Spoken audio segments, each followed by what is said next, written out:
j'avais ça. Je vais t'expliquer. Tu connais un peu l'histoire de la Roumanie ou pas du tout? Non? Ok. La Roumanie, avant 1989, elle avait un type, c'était un dictateur qui s'appelait Ceausescu. En 1989, il y a eu une révolution. Ils ont fait tomber la dictature. Et le peuple a repris le pouvoir.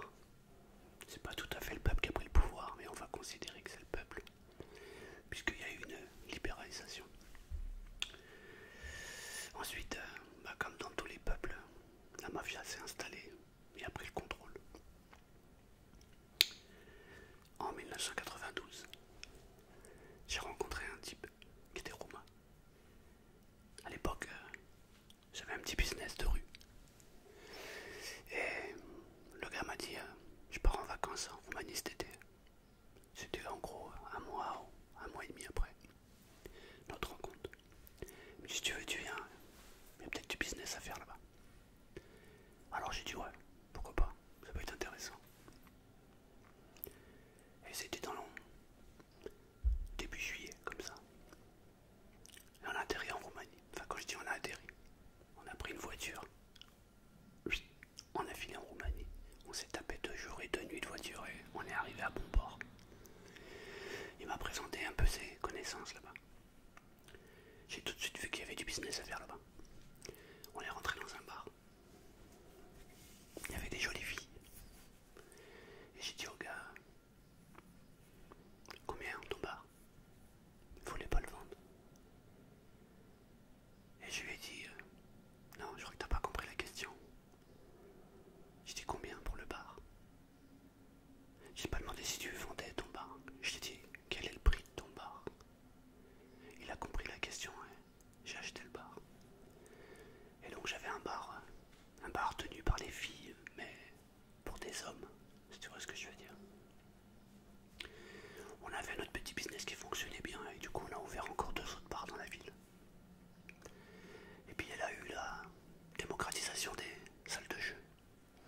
Alors on a commencé à faire venir des machines à sous de Russie. J'avais un contact en Russie. Et on s'est lancé dans le business des machines à sous. On a fait un peu comme les franchises.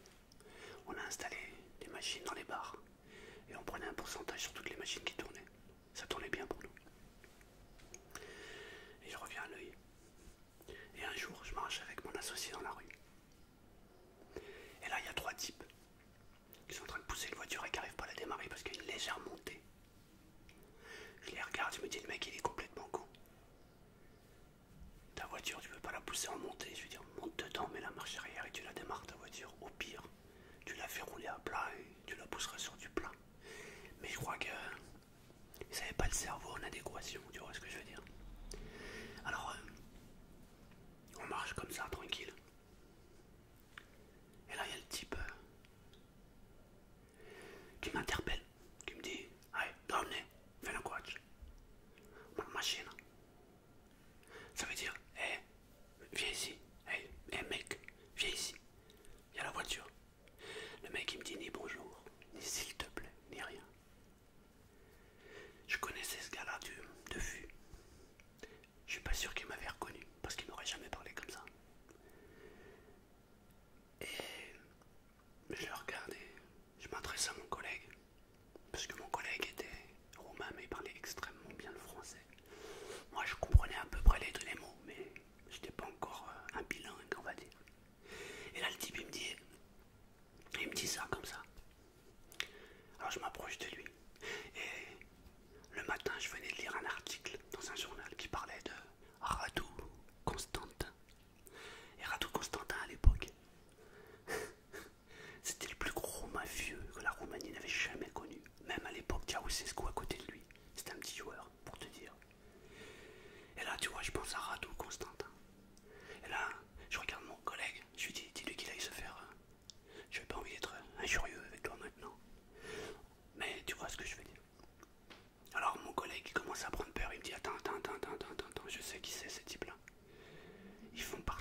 tension qui commence à monter, tu vois. Le type il commence à arriver vers moi, il me dit qu'est-ce qu'il y a, tu sais, comme ça, en roumain évidemment. Et je lui dis, tu vois, ta mère elle a oublié de t'expliquer que dans la vie, quand on connaît pas les gens, on commence par dire bonjour. Et quand on a besoin d'un service, on dit s'il te plaît. Quand on les connaît pas, on dit s'il vous plaît. Je lui dis traduis-lui. Et là j'ai mon collègue évidemment, il est en panique, il se dit mais quoi là, non, qu'est-ce qui va se passer là? T'es fou quoi, arrête tes conneries s'il te plaît, arrête tes conneries Selmar, arrête Selmar. Je lui dis non, je lui dis explique-lui. Je lui dis explique-lui sinon je vais être obligé d'utiliser les gros mots roumains. Et alors là il commence vraiment à paniquer parce qu'il se dit si moi je commence à donner des insultes, il va flipper quoi. Ça va partir en live, c'est obligé. Et là, mon collègue il se décide. Et il lui dit ouais, il a dit que quand on a besoin d'un service ou on a besoin de quelqu'un qu'on connaît pas, la première chose c'est de dire bonjour et de dire s'il vous plaît. Et là t'as le cucus en face qui me prend garde, il me met son poing comme ça, il essaie de m'attraper, je me mets sur le côté. Et c'est là où j'ai mon œil. Il essaie de m'attraper. Hop, je me décale. J'ai fait un petit peu de sport hein, pour information. Je me décale et je lui envoie la pointe du pied ici, là. Alors il se met comme ça, se plier et je lui mets un coup de genou dans la tête et il tombe. Et là il y a les deux autres évidemment qui sont pris de panique. Et tu vois, quand t'as une embrouille comme ça, t'as pas le choix que de frapper le premier. Tu peux pas attendre. La meilleure défense, c'est l'attaque. Alors je cours et je mets une grosse droite dans le premier qui vient. Et comme lui il arrivait en courant sur moi, il tombe net. Et il reste le troisième. Et le troisième, il a juste eu le temps de mettre une droite à mon pote. Alors lui il était dégoûté parce que déjà il voulait pas l'embrouille. Et il s'est pris une droite. Et du coup le temps qu'il met de la droite, je me remets sur le côté et je lui mets un fouetté dans la tête. Parc. Il tombe, j'attrape sa tête et je lui mets 2-3 droites comme ça. Parc. Et l'affaire est conclue. Et sur moi j'avais des cartes de visite. Et je prends les cheveux du gars là, le plus costaud, celui qui m'avait au départ interpellé. Je prends sa tête comme ça, tu vois, je l'attrape. Et je dis à mon collègue, traduis. Et je lui dis, hé, tu diras à Constantin que moi aussi j'ai besoin de protection. Que s'il veut me contacter, il y a mon numéro là. Et je lui mets ma carte de visite dans la bouche. Et en fait, cette petite tension elle est venue. Parce que j'ai eu un moment, tu vois, de stress quand il a voulu m'agresser. C'est arrivé. Et tu te demandes pourquoi je l'ai maintenant. Je vais t'expliquer pourquoi je l'ai maintenant. Mais je vais d'abord terminer ma petite histoire. Et alors que le type avait sa carte là, donc mon collègue commence à lui dire et il lui dit dis à Constantin de téléphoner à Radou. Et du coup, on s'en va. Et ce que je fais évidemment, j'enlève le frein à main de la voiture parce qu'elle était en descente et je laisse la voiture partir. Et tu vois les trois lascars qui courent derrière en train d'essayer de rattraper la voiture.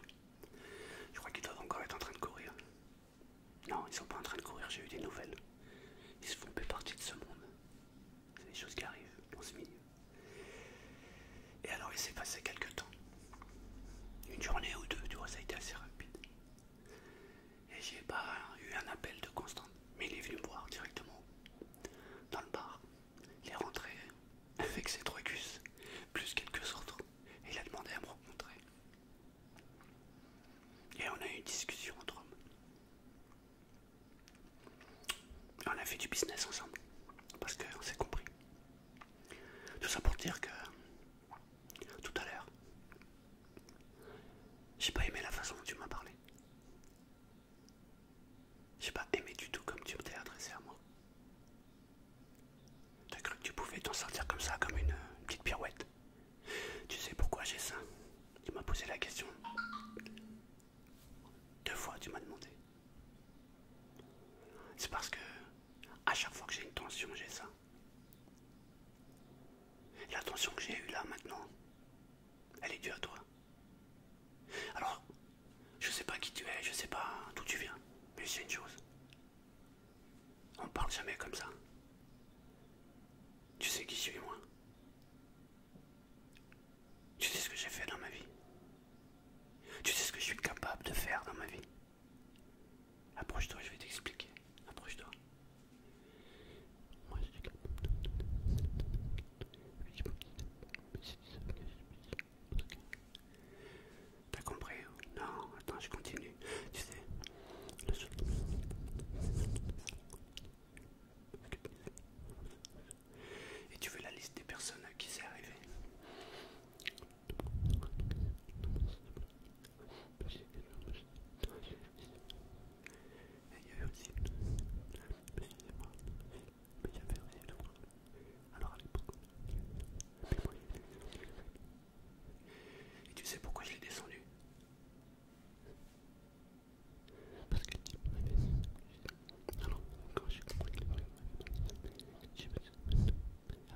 j'étais jeune, j'étais en voiture. Il y a un type qui me crie la priorité. Par réflexe, je mets un coup de klaxon. Le type l'a mal pris. Il me dit, il se met à klaxonner lui-même et puis il se met à freiner comme ça. Bon, je me dis, c'est encore un baltringue. Alors je le double et j'avance. Et pendant que je le double, il me fait ça. Ouais. Et il se remet à accélérer et à me doubler d'un coup et à freiner. J'ouvre la porte de la voiture, il descend, le mec est énervé. Il me dit, hey, qu'est-ce que t'as? Qu'est-ce qu'il y a? Qu'est-ce que t'as? Et je regarde à l'intérieur de la voiture, il avait 2 enfants qui étaient assis sur les sièges arrière. Je sais pas ce que... Je la regardais et je lui dis, hey, écoute, quand on s'arrête comme ça, et qu'on ouvre sa gueule comme ça, il faut savoir à qui on s'adresse. Tu sais pas à qui je suis, je sais pas qui tu es, mais je suis une chose. Là, t'as 2 enfants. Il va se passer 2 choses. Soit tu vas m'éclater, tu vas être un héros pour tes enfants. Soit c'est moi qui vais t'éclater. Et tu vas être une larve pour tes enfants. Alors je vais te dire un conseil, mon ami. Remonte dans ta voiture et va-t'en. Ça, c'était un homme intelligent. Il m'a regardé, il m'a serré la main et il est parti. Tu me demandes pourquoi j'ai ça? Tu veux vraiment le savoir? Attention, c'est le jour où j'ai compris. Alors je vais te dire un truc. Parce que sinon, tu vois un truc. Je vais te faire sous pied sous terre. Tu vas pas comprendre ce qui t'arrive. Tu vois, dans les machins, il y a des gens qui te disent que alors que c'est pas possible de faire ça. Moi je suis là à regarder les choses. Si tu veux, je peux te présenter Rado Constantin. Tu vas savoir ce que c'est qu'un homme. Je t'interdis de me parler comme ça. Je t'interdis de me regarder comme ça. Quand tu me regardes, tu baisses les yeux. Sinon, tes yeux ne serviront plus à rien du tout. Attention. Attention à qui tu t'adresses, parce que tu sais pas. Mais si tu sais une chose, moi je sais que je sais. J'aurais pu le dire aussi la différence entre les trucs, mais moi je suis pas mal. T'as des questions?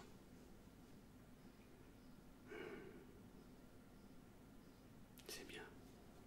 C'est bien. Je vois que t'es malin. T'es très malin. T'iras loin. Très loin, c'est bien. Mais ne t'excuse jamais. Jamais. Les excuses, c'est pour les faibles. Tu me regardes droit dans les yeux. Et tu dois me montrer dans tes yeux toute la hargne que tu as. Uniquement. Ça suffit.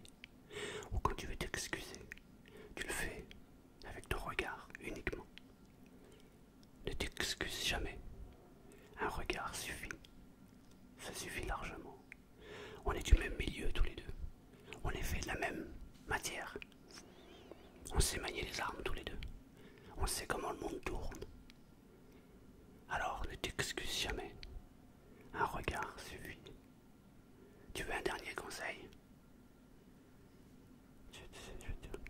Le jour où j'ai compris, moi je t'ai compris que la vie c'est pas la même chose que qu'on a raison comme ça. Mais le monde c'est divisé en deux, comme ça qu'on va chercher ça qui alors je dis un truc, c'est comme tu vas s'en moi je veux dire, alors, il y a un moment donné, le monde se divise en deux, c'est pas ça s'appelle le monde parce que dans mon cerveau c'est comme tu as les yeux. Alors on peut pas parler de ça, c'est important, moi je suis là. Tu connais cette expression? Le monde se divise en 2 catégories. Ceux qui ont un revolver chargé et ceux qui ont peur. Toi, t'as peur. Je sens ta peur dans les yeux. Je vois ton âme. Je la ressens. Je la comprends.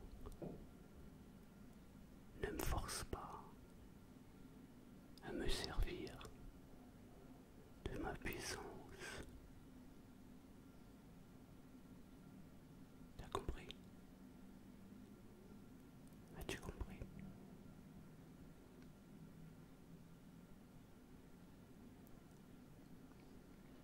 baisse les yeux.